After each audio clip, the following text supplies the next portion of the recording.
बिस्मिल्लाहिर्रहमानिर्रहीम। अस्सलातु वस्सलामु अला रसूलिहिल करीम। अस्सलामु अलैकुम everyone, welcome to my channel, welcome to another vlog. मुझे उम्मीद है कि आप सब लोग ठीक होंगे। हम लोग भी अल्हम्दुलिल्लाह ठीक हैं। आज एक बिल्कुल रैंडम सा व्लॉग आपके साथ में शेयर करूंगी कि बच्चों की समर वेकेशन शुरू हो गए हैं। वैसे तो अभी दोनों छोटे बच्चे स्कूल नहीं जाते, सिर्फ नमीरा ही जाती है और उसके एग्ज़ाम्स जो है वो ख़त्म हो चुके हैं। बस तीनों बच्चों को इकट्ठे किस तरह संभाल रही हूँ, किस तरह इनकी लड़ाइयों को हैंडल कर रही हूँ, वो सारी चीज़ें आपको भी मैं बताऊँगी।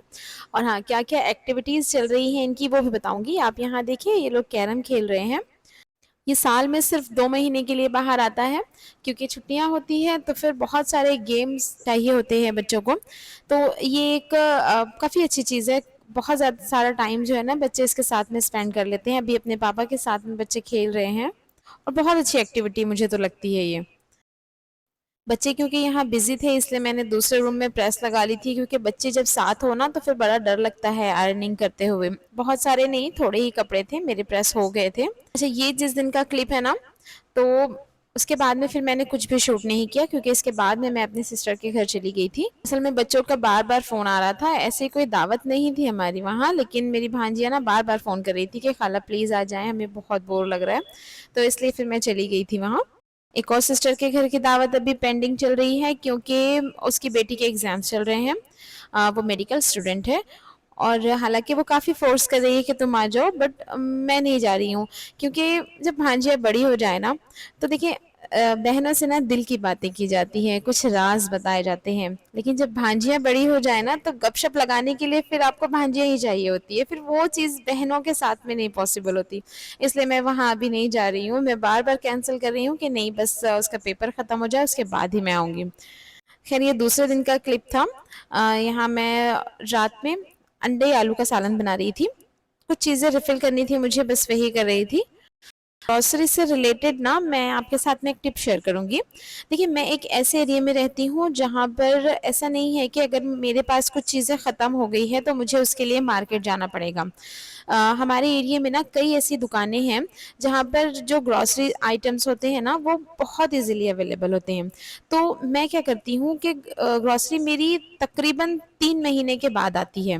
मैं एवरी मंथ बल्क में ग्रॉसरीज़ नहीं मँगाती। मेरा क्या होता है कि कुछ चीज़ें जैसे दाल-चावल और ऑयल वग़ैरह ये सारी चीज़ें तो बल्क में आ जाती है, ठीक है? बट जो छोटी-छोटी चीज़ें हैं ना, क बाज़ औक़ात क्या होता है कि कुछ चीज़ें ख़त्म हो जाती हैं और कुछ चीज़ें बाकी रह जाती हैं। तो जो चीज़ें ख़त्म हो जाती हैं ना, ऐसा नहीं है कि 50% चीज़ें मेरी ख़त्म हो गई है तो अब मैंने फिर से ग्रॉसरी मँगा लेनी है, मैं ऐसा नहीं करती। मैं उन चीज़ों को इतनी क्वांटिटी में मँगा के रख लेती हूँ कि जो बाकी चीज़ें हैं इसके साथ तक ये चीज़ें चल जाएँ।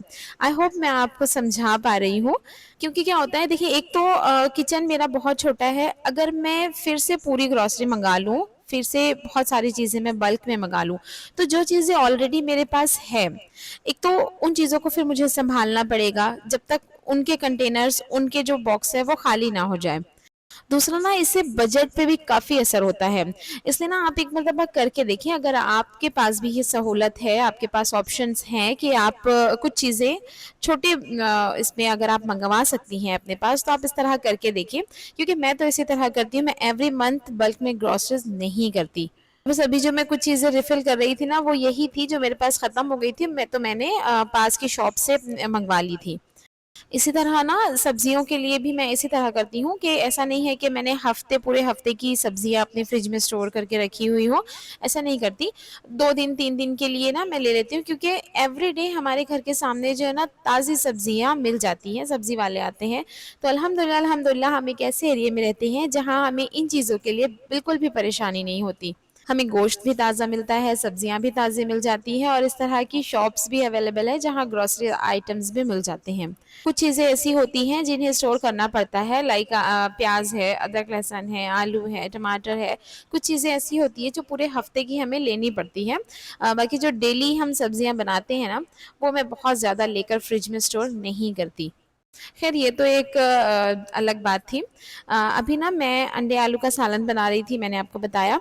तो बस उसी के मसाले मैंने प्रिपेयर कर लिए थे। उसके लिए बहुत सिंपल सी रेसिपी है मेरी। मेरी अम्मी बनाती थी असल में इस तरह से। उसमें मैंने लिए हैं फल्ली के दाने, तिल, इसके अलावा ज़ीरा और थोड़ी-सी राई। इन चीज़ों को मैंने ड्राई रोस्ट करके अच्छे से इसका फाइन पाउडर बना लेना है। आप चाहें तो पानी ऐड करके भी इसे पीस सकते हैं। यकीन करें ये रेसिपी इतनी ज़बरदस्त है ना, मुझे तो बहुत पसंद आता है ये सालन। इसे मैंने मैंने इसे ग्राइंड कर लिया था पाउडर में। इसके बाद में मैं इसमें एक बड़े साइज़ की प्याज़ को कट करके ऐड करूँगी।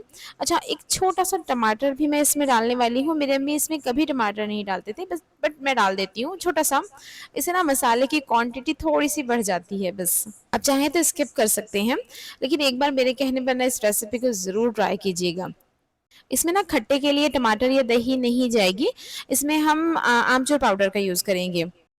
कि इतना सिंपल और मज़ेदार सालन लगता है ना, अ, यकीन करें मुझे तो बहुत पसंद है। एक बार ज़रूर ट्राई कीजिएगा मेरे कहने पर।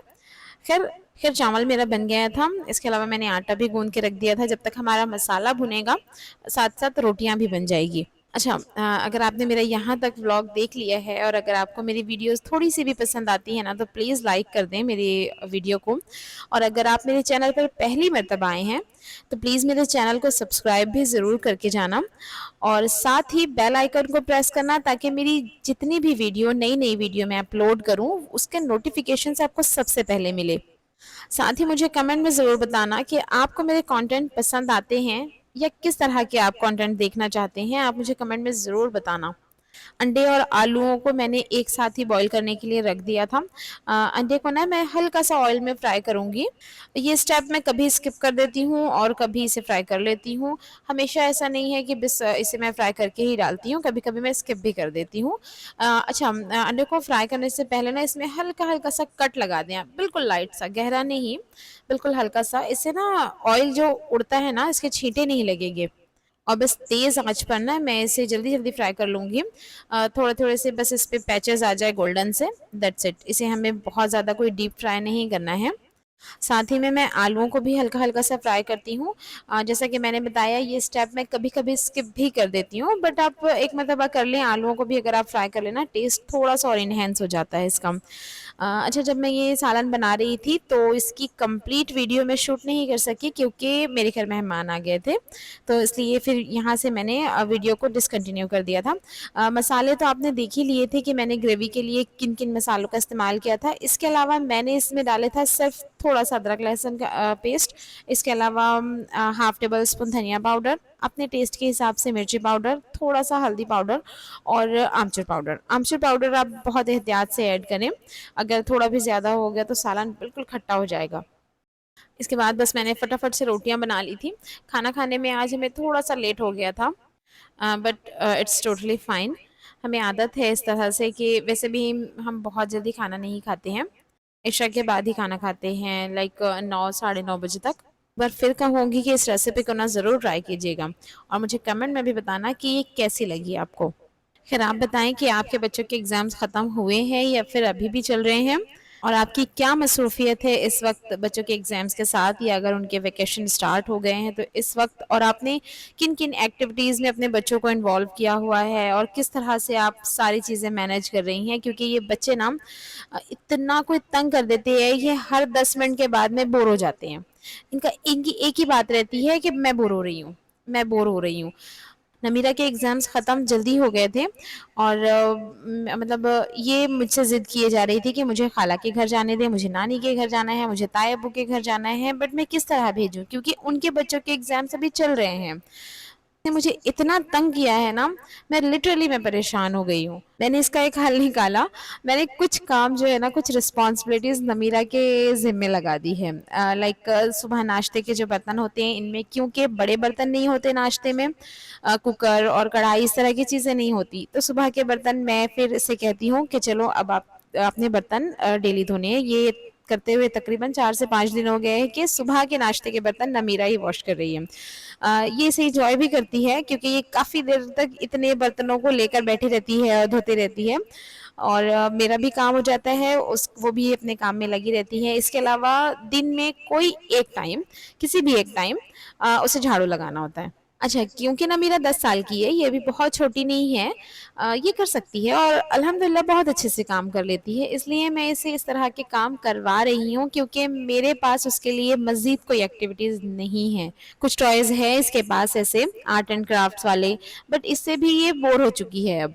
ये हर दूसरे दिन एक ही बात करती है कि बाकियों के एग्जाम्स कब खत्म होंगे। अच्छा, अगर कहती है मुझे नहीं भेज रहे ना तो फिर इनकी पप्पी को बुला लो या उनके बच्चों को यहाँ बुला ले, पर उनके भी एग्जाम चल रहे हैं। तो बस जब बात ना माने तो फिर इनका स्क्रीन टाइम जो है इतना बढ़ जाता है, सारा दिन फिर ये कार्टून्स देखते रहते हैं। क्योंकि मौसम भी इतना गर्म है, बाहर जा नहीं सकते, तो घर में रहकर करेंगे ही क्या। खैर रात की सारी मेरी क्लीनिंग हो गई थी डिनर के बाद की, मेरे सारे बर्तन धुल गए थे। अभी ना मुझे आटे के कंटेनर को फिल करना था, वो ख़त्म हुआ हुआ था, तो इसे मैंने मॉर्निंग में ही वॉश करके रख दिया था, तो इस वक्त तक ये बहुत अच्छे से सूख गया था। आप ना इस बात का बहुत अच्छे से ध्यान रखिए कि जब भी आप अपनी ग्रॉसरी फिल करें, दालें हो, आटा चावल कुछ भी हो, इनके कंटेनर्स को ना बहुत अच्छे से ड्राई करके ही डालें। अभी मैंने उसे फिल करने के बाद में जो दूसरा वाला मेरा एक और कंटेनर था, इसे मैं साथ के साथ धोकर रख दूंगी, ताकि जब नेक्स्ट टाइम ग्रॉसरी आए तो मुझे ये साफ सुथरा मिले। इसके अलावा ना फ्रिज मुझे साफ करनी थी अंदर से, अंदर बाहर दोनों तरफ से ही, क्योंकि सारी सब्जियां भी खत्म हुई हुई थी और ये बेस्ट टाइम होता है आपको फ्रिज क्लीन करने का।